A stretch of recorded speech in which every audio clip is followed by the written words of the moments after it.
അസ്സലാമു അലൈക്കും. ഇന്ന് ഞാൻ വന്നിട്ടുള്ള റംളാൻ സ്പെഷ്യൽ ജ്യൂസ് അടിക്കാനാണ്. നമുക്ക് വീഡിയോയിലേക്ക് പോകാം. നിങ്ങൾ വീഡിയോ കണ്ടുകൊണ്ടിരിക്കുമ്പോൾ വീഡിയോ ഇഷ്ടപ്പെടുവാണെങ്കിൽ ഒന്ന് ലൈക്ക് ചെയ്ത് ഷെയർ ചെയ്ത് സബ്സ്ക്രൈബ് ചെയ്ത് കമൻറ്റ് ചെയ്ത് സപ്പോർട്ട് ചെയ്യണം. നമുക്കിനി വീഡിയോയിലേക്ക് പോകാം. ഞാൻ ഒരു തണ്ണിമത്തൻ എടുത്തിട്ടുണ്ട്, അത് നമുക്കൊന്ന് കട്ട് ചെയ്യാം.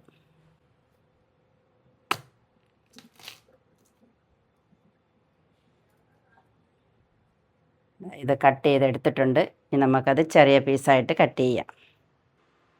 തണ്ണിമത്തം എല്ലാം കട്ട് ചെയ്തെടുത്തിട്ടുണ്ട്. ഇതാ ഞാൻ മിക്സിയുടെ ജാറിലേക്ക് ഇട്ട് കൊടുത്തിട്ടുണ്ട്. കുറച്ച് നമുക്കതിലേക്ക് പഞ്ചസാര ഇട്ട് കൊടുക്കാം. 2 ടേബിൾ സ്പൂൺ പഞ്ചസാര ഇട്ട് കൊടുത്ത് കുറച്ച് മിൽക്ക് മേഡ് കൂടെ ചേർത്ത് കൊടുക്കാം. നമുക്കിതൊന്ന് അരിച്ചെടുത്തിട്ട് വരാം. ജ്യൂസ് ഞാൻ അരിച്ചെടുത്തിട്ടുണ്ട്. ഇനി നമുക്കതിലേക്ക് പാലൊഴിച്ച് കൊടുക്കാം. 1/2 ലിറ്റർ പാലാണ് ഞാൻ ഒഴിച്ചു കൊടുക്കുന്നത്. കാച്ചിയ പാലാണ്. നമ്മൾ ഫ്രീസറിൽ വെച്ച പാലാണ്, തണുപ്പിച്ചത്. അതാണ് ഒഴിച്ചു കൊടുത്തത്. നമുക്ക് ഒന്നുകൂടെ ഒന്ന് അടിച്ചെടുക്കാം. ഇതൊക്കെ ഇട്ട് അടിച്ചിട്ടുണ്ട്. ഇനി നമുക്കൊരു ബൗളിലേക്ക് മാറ്റി കൊടുക്കാം. കുറച്ച് തണ്ണിമത്തം ചെറിയ പീസായിട്ട് കട്ട് ചെയ്തത് അതുകൂടെ നമുക്ക് അതിലേക്ക് ചേർത്ത് കൊടുക്കാം.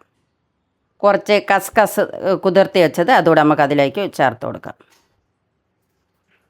കുറച്ച് ഐസ് കട്ടോടെ ഇട്ട് കൊടുക്കാം. നമുക്ക് അടിപൊളി ജ്യൂസാണ്. നോമ്പ് തുറക്കുമ്പോൾ ഇത് ഒരു ഗ്ലാസ് കുടിച്ചാൽ മതി. എല്ലാ ക്ഷീണവും എല്ലാം മാറും. അത്രയ്ക്ക് സൂപ്പർ ടേസ്റ്റാണ്. എല്ലാവരും ഇതുപോലെ ഒന്ന് ഉണ്ടാക്കി നോക്കണം. ഗ്ലാസ്സിലേക്ക് ഒഴിക്കാം നമുക്ക്.